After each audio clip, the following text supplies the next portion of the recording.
오늘은 사무엘상 6장 10절부터 21절까지 하나님 말씀 전하겠습니다. 이제 그 10절에 보니까 송아지를 낳고 그 다음에 아직 젖이 이렇게 나는 암소 2마리를 수레를 끌기로 한 거죠.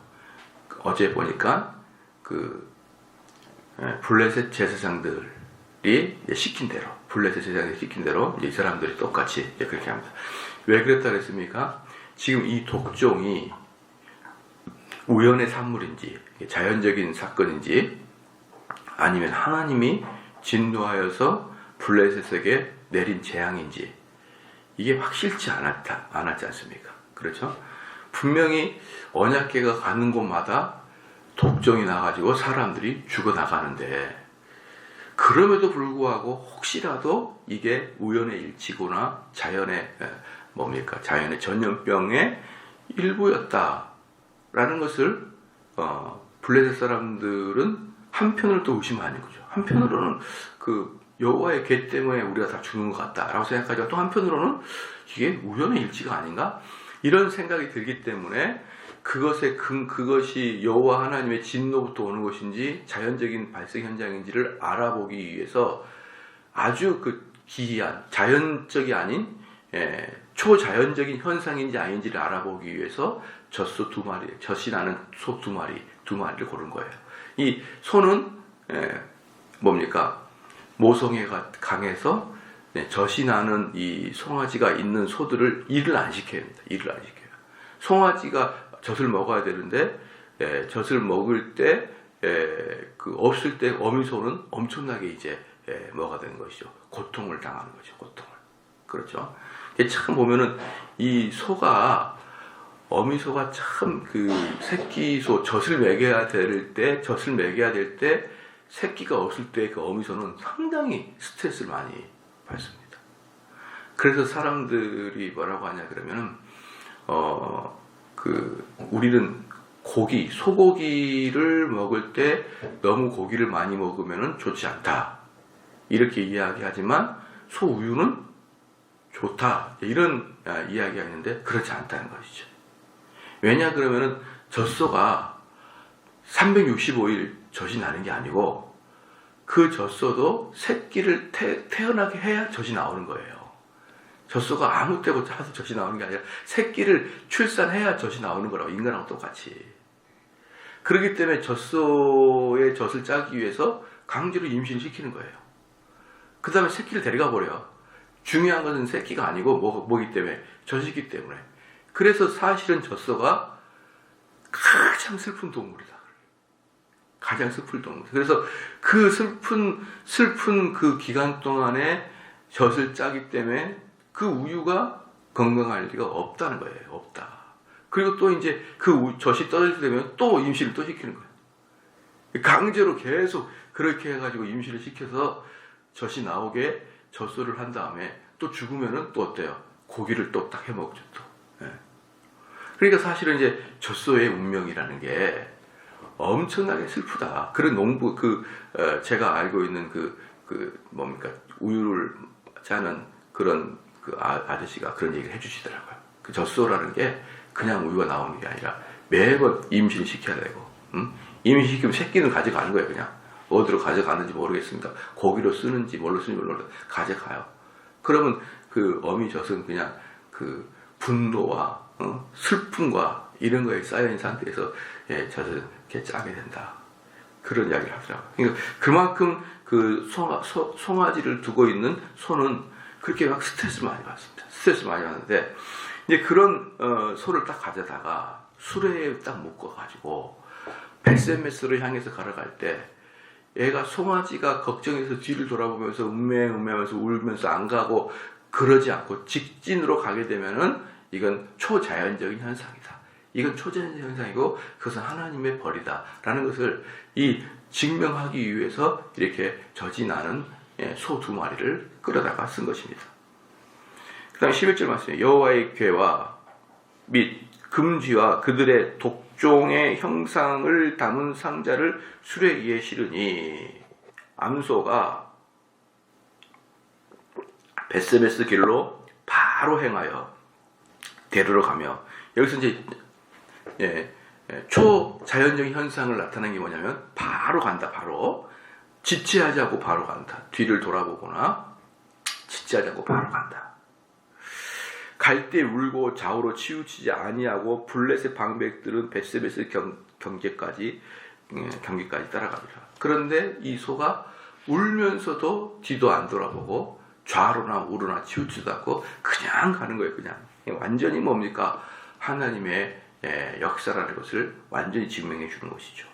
그런데 그것들을 블레셋 방백들은 끝까지 따라가면서 벳세메스 경계까지 그걸 따라가면서 그걸 쳐다보고 있는 거예요. 그러니까 이제 그 블레셋 사람들은 이것이 여호와의 재앙이었구나. 이것을 이제 확실하게 느끼고 이제 만족한 것이죠. 이제 얘를 이스라엘로 넘기면 그럼 이제 우리는 벌로부터 해방이 되겠구나. 이제 그렇게 생각한 것이죠. 그래서 벳세메스 사람들이 골짜기에서 밀을 베다가 눈을 들어 괴를 보고 그것에 보임을 기뻐하더니, 이제 블레셋 그 벳세메스 사람들은 언약궤가 들어오는 것 자체가 너무 기뻐요. 블레셋 사람들은 언약궤를 보면서 너무 두려워했는데 벳세메스 사람들은 언약궤가 들어오는 걸 보면서 너무 기쁩니다. 수레가 벳세메스 사람 여호수아의 밭 큰 돌 있는 곳에 이르러 선지라 무리가 수레에 나무를 패고 그 소를 번제로 여호와께 드리고, 이제 이 벳세메스까지 왔는데 뭡니까? 그 블레셋 사람들이 여호와 언약궤 예의를 갖추려고 좋은 새 수레를 만든 거예요. 새 수레를 만들고 그 다음에 소도 다른 흠결이 없는 암소인데 암소긴 하여 새끼를 하는데 한 번도 멍에를 메어보지 아니하는 순수한 소, 이 소를 사용하여서 언약궤를 메고 가겠습니다. 그러면 이들은 하나님의 언약궤에 대한 두려움 때문에 예의를 가져서 그것들을 장만했거든요. 그러면 하나님께 바쳐진 것은요, 그것은 하나님의 언약궤만을 위함이기 때문에 하나님께 바쳐진 것은 하나님께 바쳐지는 걸로 끝나야 됩니다. 그러니까 그 언약궤를 끌고 간 수레는 더 이상 다른 것을 끌으면 안 되는 거예요. 그렇게 되면은 거룩한 것을 욕되게 하는 것이죠. 그렇죠? 그러니까 이들은 그냥 언약궤가 다시는 사용되지 않도록, 수레가 다시는 사용되지 않도록 수레를 다 깨버리는 거예요. 다 뽀개가지고 나무로 그냥 태워버립니다. 만약에 그걸 그냥 다 놔뒀다가 누가 혹시라도 끌게 되면은 거룩함을 속되게 만드는 그런 죄를 저지르기 때문에 혹시라도 모르기 때문에 아예 죄의 모양이라도 다 끊어버립니다. 그렇죠? 근데 이제 여기는 그러려니 하겠는데 문제는 뭐냐 그러면 그 불쌍한 소도 잡아서 번제로 드려버립니다. 여러분 이거 어떻게 생각합니까? 집에다가 송아지를 두고 왔어요. 송아지를 두고 왔고 어미 마음에 소로 왔는데 자기가 원해서 오는 것도 아닌데 오니까 또 잡아서 죽여요. 그러니까 우리가 이제 역사를 보면 뭐냐면 이 소도 오직 언약궤를 위해서만 사역을 해야 되는 것이죠. 나중에 이 소가 밭을 갈거나 심지어 고기로 먹여주면 안 되는 거예요. 이것은 언약궤만을 위해서, 하나님의 일을 위해서만 이것이 작용돼야 됩니다. 그렇기 때문에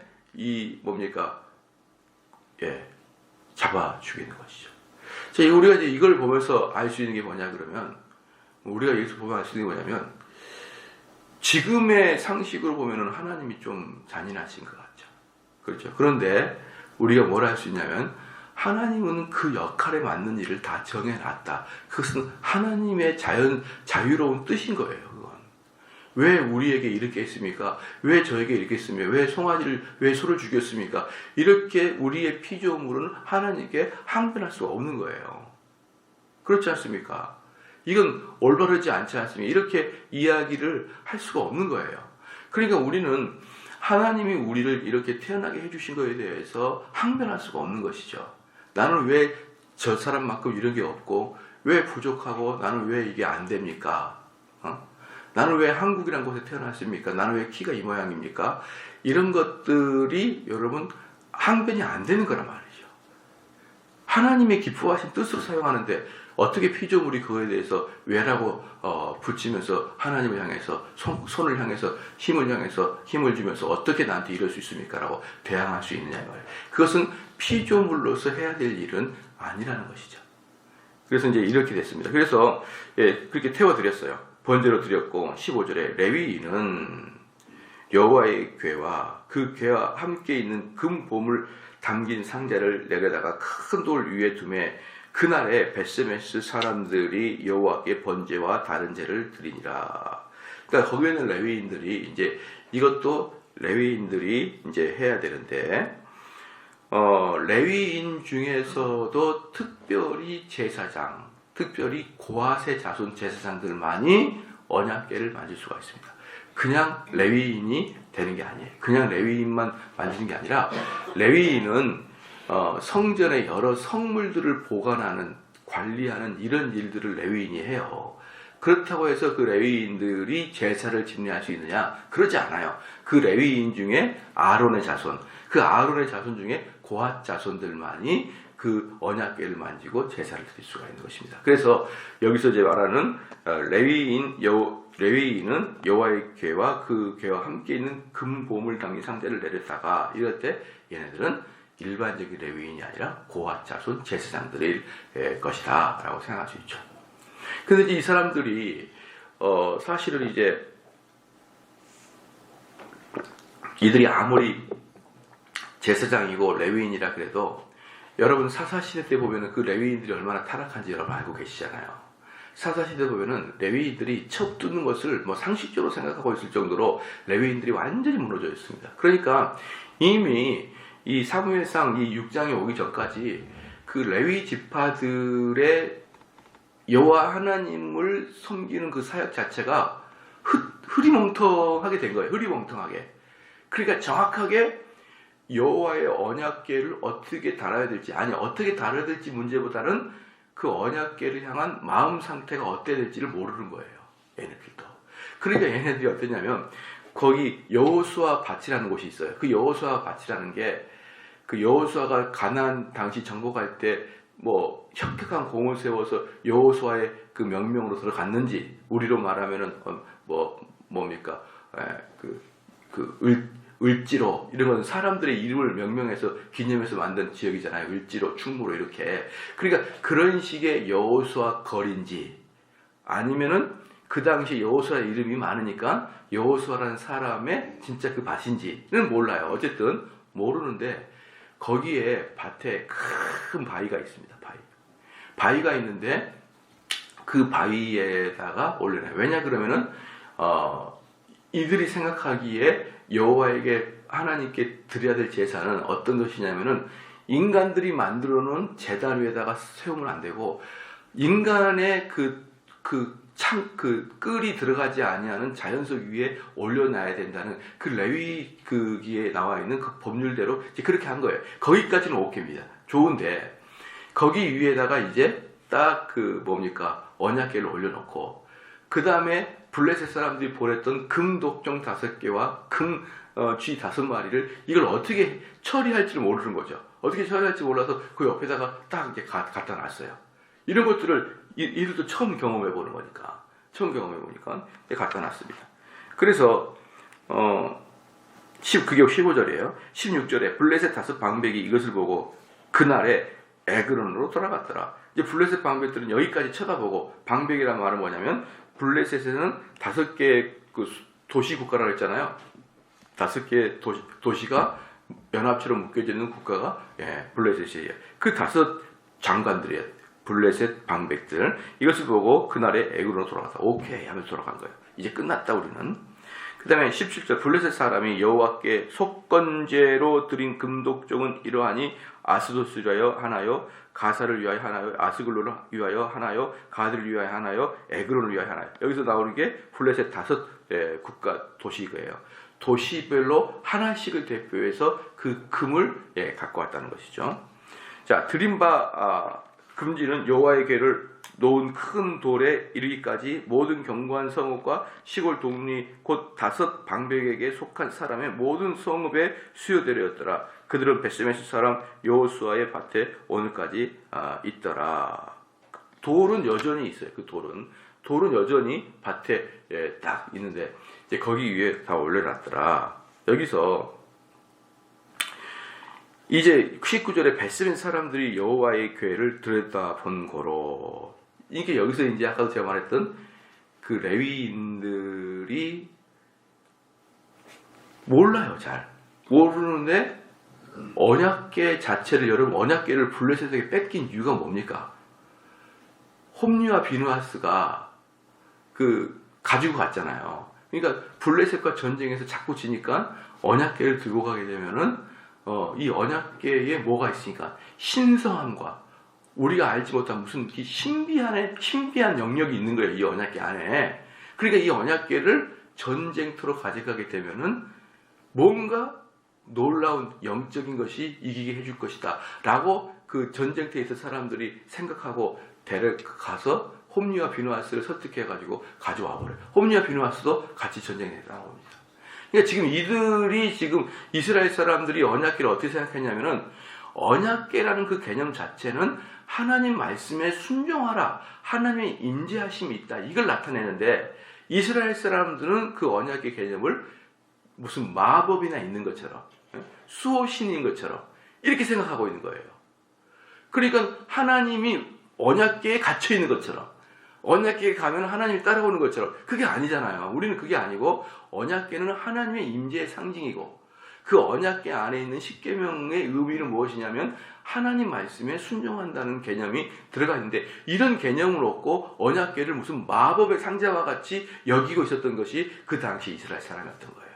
그런데 베스메스에 오니까 또 베스메스의 레위인들이 언약궤를 뭐라고 보냐면 신비의 마법 상자 같이 보는 거예요. 신비의 마법 상자. 여전히 개념을 못 잡고 있는 것이죠. 그러니까 그 속에 뭐가 있는지 보려고 딱 뚜껑을 열고 본 거예요. 뭐가 있지? 우리도 언약궤 한 바보가 뚜껑을 딱 열어보니까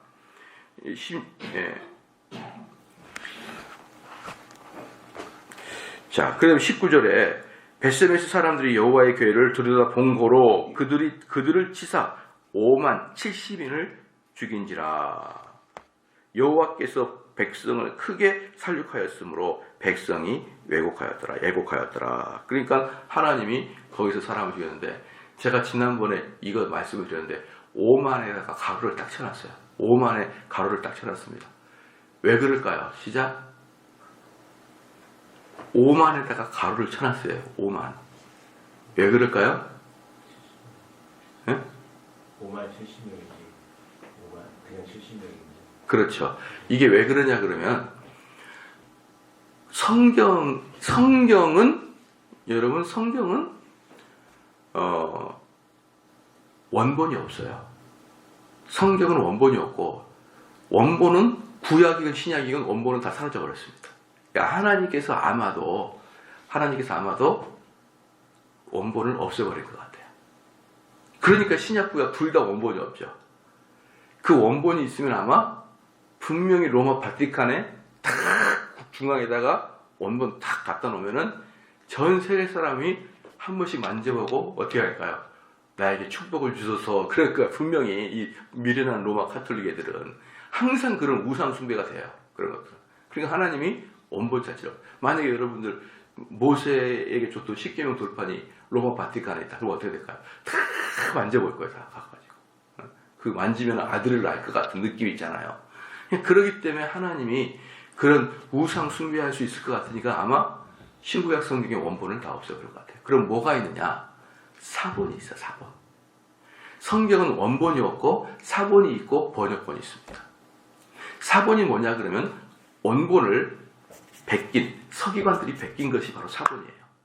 근데 문제는 뭐냐면, 원본을 사본이 베꼈는데 이 사본이 한두 개가 아니라는 거예요. 한두 개가 아니고 구약 성경만 해서 10여 종의 사본이 있어요. 10여 종의 사본.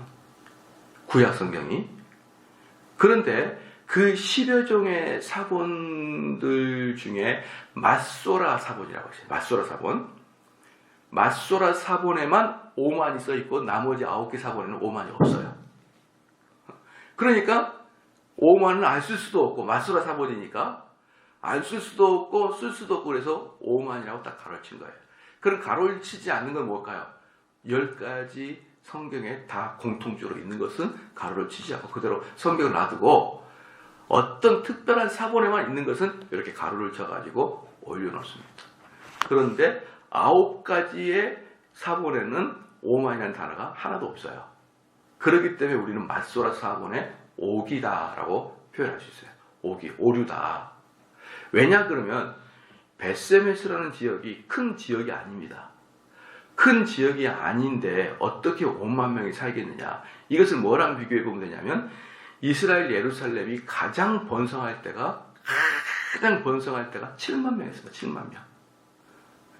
구약에서 가장 번성할 때 예루살렘이 7만 명이었습니다. 그 수도가. 근데 어떻게 변방에 있는 조그만 도시가 5만 명이 죽을 수 있는 그 인구가 어디 있습니까? 그렇기 때문에 이 5만 명은 오기이고 70명이다. 70명이다. 우리는 그렇게 알 수 있는 것이죠. 그렇죠?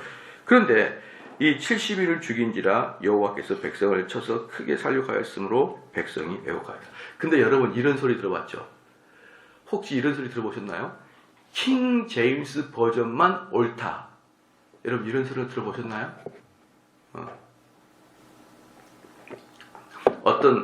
저쪽에 어떤 목사님 한 분이 킹 제임스 버전만 옳다. 이렇게 정신머리 없이 이야기하는 나랑 성이 똑같은 그런 어디 있어요. 그런 분이. 킹 제임스 버전만이 옳다. 그런데 참 재미있는 게 뭐냐면 킹 제임스 버전이 뭐냐면 어떤 분들이 그렇게 얘기하더라고요. 킹 제임스 버전은 영문법이 가장 옳다. 이렇게 얘기하더라고요. 영문법이. 그러니까 영문법적으로 가장 고급진 영문법이 사용됐다. 그렇게 얘기해요. 그건 뭐냐면 킹 제임스 버전도 오류가 있다는 것이죠. 잘 봐보십시오. 구약에는 10여 종의 사본이 있다 그랬어요. 10여 종의. 신약은 몇 가지의 사본이 있을까요? 신약은 대충 몇 가지 정도 사본이 있을까요? 많아요. 신약은. 구약보다. 그래서 구약보다 훨씬 그러니까 정품이 뭔지가 어려워요. 그런데 신약이 몇 가지 사본이냐면 4,000가지의 사본이 있습니다. 신약은. 4,000가지.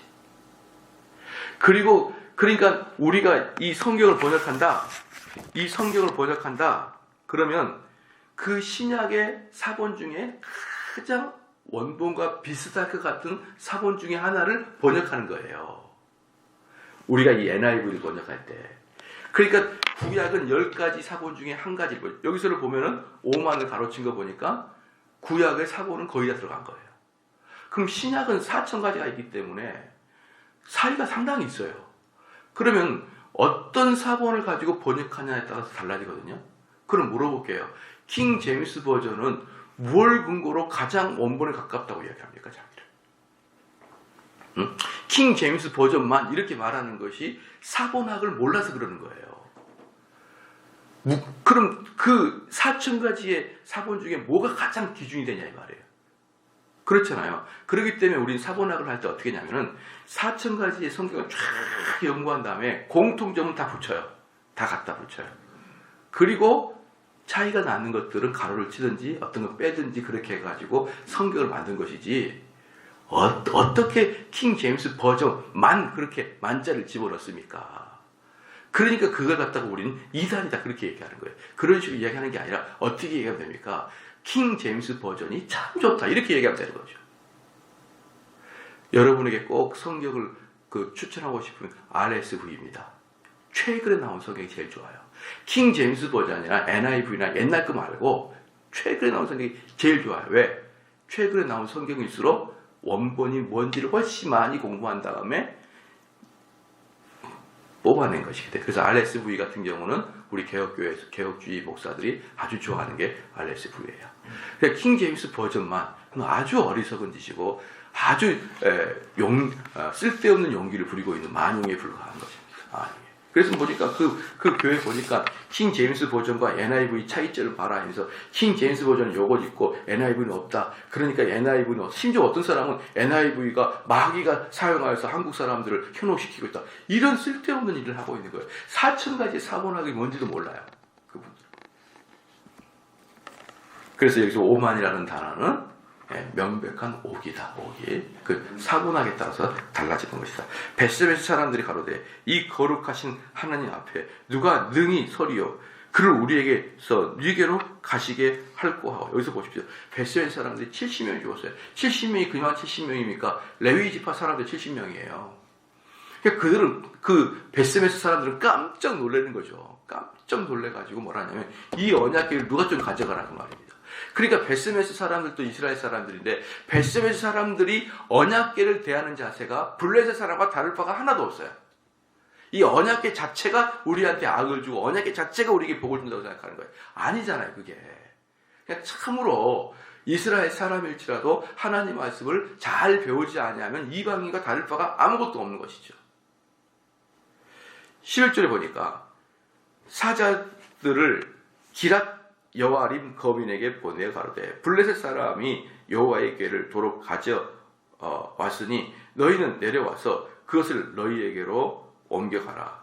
그러니까 기랏 여호와림 사람을 불러다가 이걸 좀 다시 가져가라 이렇게 이야기를 하면서 결국은 벳세메스 사람들도 언약궤의 큰 의미도 모르고 그저 이방의 똑같은 사람으로 기란 여임으로 보내고 있습니다. 기란 여임이 또 이제 또 내일 다음 주에 보겠지만 또 제사장적 그 지역으로서 상당히 기풍이 있는 지역이기 때문에 기란 여하림 사람들이 와서 좀 가져가. 재밌는 게 뭐냐 그러면 이 기랏 여하림이 어디냐 그러면 블레셋에서 침공할 때 예루살렘까지 가는 중간 단계에 딱 있어요. 중간 단계.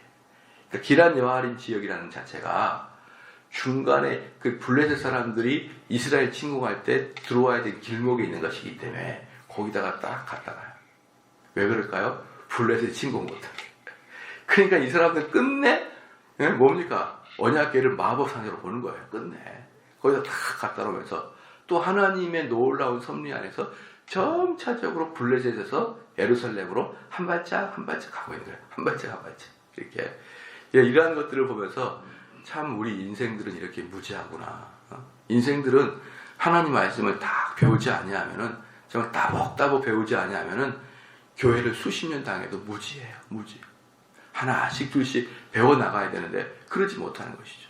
그러니까 저는 이제 우리 교회가 이제 뭡니까? 여름 수련회를 다 가는데 여름 수련회를 가가지고 뭔가를 공부를 집중적으로 해야 된다는 생각이 점점 흐릿해져요. 저도 여름 수련회를 가가지고 우리가 집중적으로 뭔가 주제를 하나 끝내고 싶다. 이런 생각이 흐려져요. 왜 흐려졌냐 그러면 저희 교회는 평상시에 열심히 하니까. 다른 교회에 비해서 훨씬 많이 공부하니까. 수련회 가서 놀자. 이런 걸 자꾸 제 머리가 바뀌어요. 그래서 수련회 가면은 아침부터 저녁까지 계속 공부하려고 저는 원래 생각했었거든요. 근데 이제는 낮에는 놀자. 우리가 1년 동안 성경 공부도 잘 안 하고 그러면 수련회 가서 집중적으로 해가지고 무슨 인간론 하나 탁 끝내고 또 구원론 탁 끝내고 그러면 좋겠는데 평상시에 열심히 하는데 거기 가서는 좀 성도들과 교제를 나눠야겠다. 이렇게 마음을 먹을 정도로 사실은 제가 생각했을 때 저희 교회는 충분히 교육을 받고 있다고 생각해요. 그렇죠. 그렇기 때문에 이제 내년 여름 수련회는 우리가 밖에 나가가지고 이제 수련을 할 건데 그때 낮에를 아주 재밌게 놀 생각을 합니다. 그래서 왜 제가 이 말씀을 하냐면 너무 많은 교회가 성도들을 깊이 있는 교육을 전혀 시키지 않고 있다는 것 저는 그걸 말하고 싶은 거예요. 성도들을 깊이가 있는 교육을 안 시켜요. 깊이가 있는 교육. 그러면 깊이가 있는 교육을 안 시키기 뭐냐 그러면 내가 가지고 있는 이 사상과 생각들을 하나님 말씀의 압도성을 가지고 불가항력적이다. 제가 지난주에 로마서 배울 때 불가항력적이다. 그 은혜를, 하나님이 은혜를 주신, 그 크신 은혜를 주신 건 뭐라고 했습니까? 내가 아무리 큰 죄가 있어도 하나님의 은혜는 압도적으로 온다 그랬잖아요. 이 압도적으로 온다는 것이 불가항력이라는 뜻이에요. 그렇기 때문에 무슨 뜻이냐면 여러분들이 가지고 있는 사고 자체를 변화시키려면은 어떻게 해서 변화가 되냐면 하나님의 말씀이 압도적으로 그 사상을 깨버려야 되는 거예요. 야, 하나님 말씀 이거 공부해 보니까 내가 지금까지 알고 있는 이런 생각들이 완전히 지푸라기와 같은 그런 종류의 수준이었구나 라고 스스로 깨달아야 그 압도성에 여러분이 두 손을 드는 거예요. 그런데 성경 공부를 보면 거의 대부분 답달기식이야. 그리고 누구나 우리 권사님들도 앞에 나가서 인도할 만큼 정도의 성경 공부 수준이에요. 그렇죠. 부모님께 효도하라 그랬잖아요. 여러분 부모님과 효도한 거 한번 대화해 봅시다. 이게 성경 공부예요. 이게. 자, 그런 정도의 성경 공부를 해가지고 어떻게 압도당할 수가 있나요? 하나님 말씀에. 우리는 국가에다가 바른 시민으로서 국가에다가 최선을 다해서 세금을 내야 되고 국가의 국방의 의무를 해야 되는 게 그리스도인의 의무입니다. 그런 이야기를 누가 못하냐고요. 애들도 하지 그런 얘기들을. 안 그렇습니까? 여러분 우리 그리스도인으로서 우리는 세금을 낼 때 정직하게 내야 됩니다. 그것은 누구나 할 수 있다 이 말이에요. 그런 이야기 하려고 성경 공부하니까 들어봐야 그게 그거고 나도 알고 니도 알고 얘들도 아는 그런 성경 공부를 해야 되니까 이 머릿속에 있는 내가 어릴 때부터 갖고 있던 내가 지금 나이가 50년 동안 쌓여있던 이 사고를 어떻게 깨냐고요. 그런 수준 낮은 성경 공부를 가지고. 근데 지금 대부분의 교회는 그 정도 가지고 성경 공부를 하고 앉아있는 거예요. 제가 옛날에 저희 아내가 삼일교회를 다녔을 때 삼일교회에서 도대체 뭘 하길래 저렇게 부흥하냐. 그래가지고 제가 2000년 초인가 90년도 후반인가 이렇게 갔어요. 같이 가봤어요. 가니까 예배도 말 같지도 않은 예배를 빨리빨리 끝내던지 그러더니 큰 옆에 있는 교실 들어가가지고 한 30명 삥 둘러 앉아가지고 이번 주에 내가 있었던 일 한마디 하니까 2시간이 훌쩍 지나가네요. 30명이니까. 그래서 오늘 또 여러분 수고하셨습니다. 들어가십시오. 나는 알지도 못한 사람 29명의 일주일간을 듣고 왔어요. 그리고 제가 딱 나오면서 3일교회 하나도 바탕이 안 됐다. 이게 무슨 교회가 껍데기만 덴뿌라 같이 껍데기만 부어가지고 속은 텅 비어갖고 이게 뭐 하는 짓인가라고 싶을 정도. 제 그때부터 3일교회 쳐다도 안 봤어요. 이게 무슨 놈의 성경 공부야 이게. 근데 그게 그 이름 자체가 GBS입니다. 그룹 바이블 스타디. GBS 모임이에요 그게. 아이고야, 이런 인간들이 한국 교회를 대표하는 그런 대형 교회라고? 내 이런 교회를 만들려면 차라리 내가 안 한다. 저는 그때도 이런 식의 공부를 가르치고 있었거든요. 저희 청년들한테. 이게 무슨 성경 공부야? 여러분, 하나님의 말씀을 압도적으로 배우지 않으면 그 사람들이 교회에 앉아있어도 베스메스 사람처럼 그런 생각을 하고 앉아있는 거예요. 베스메스 사람들의 생각은 블레셋 사람들과 다를 바가 아무것도 없었습니다. 이 정도가 현재 한국교회가 당면한 가장 큰 문제입니다. 그래서 저는 한 가지 소원이 있다 그러면 그거예요. 저희 교회가 정말 삼성제일교회가 건강한 교회다. 정말 그 교회에서 예배를 드리면 성령의 감동이 충만한 교회다. 삼성제일교회가 건강하게 차분하게 성장하고 있다. 이게 많은 교회에 알려지고 그러면 삼성제일교회가 뭐 때문에 이렇게 건강하냐? 우리가 좀 알아보고 싶다라고 했을 때 딱 들어오니까 조직신학적 관점으로 깊이 있는 신학교 정도의 수준을 성경 공부하고 있더라. 이게 막 소문이 나가지고 야, 이제는 우리가 옛날처럼 그 CCC나 내비게이터 같은 그 시시한 성경 공부 던져버리고 이제 이런 식의 공부를 해야겠다라고 소문 나는 게 정말 큰 소원입니다. 제 소원. 그래서 수많은 교회가 할 수 있어요. 어떻게 하면 되냐면 신학에서 배운 그대로 교회에서 해버리면 돼. 근데 꼭 신학생들이 어떤 교만함이 있냐 그러면 이 어려운 문제는 나 신학생이 하는 거고 우리 교회에서 평신도 좀 약간 들떨어진 평신도들은 이거 배우면 안 돼. 이 생각이 꽉 차 있어요. 이 생각이. 그러니까 신학에서 배운 건 배운 거고 여기서 여러분이 가르칠 때는 성경이 읽어지래 그런 거나 가르치고 앉아있는 거예요.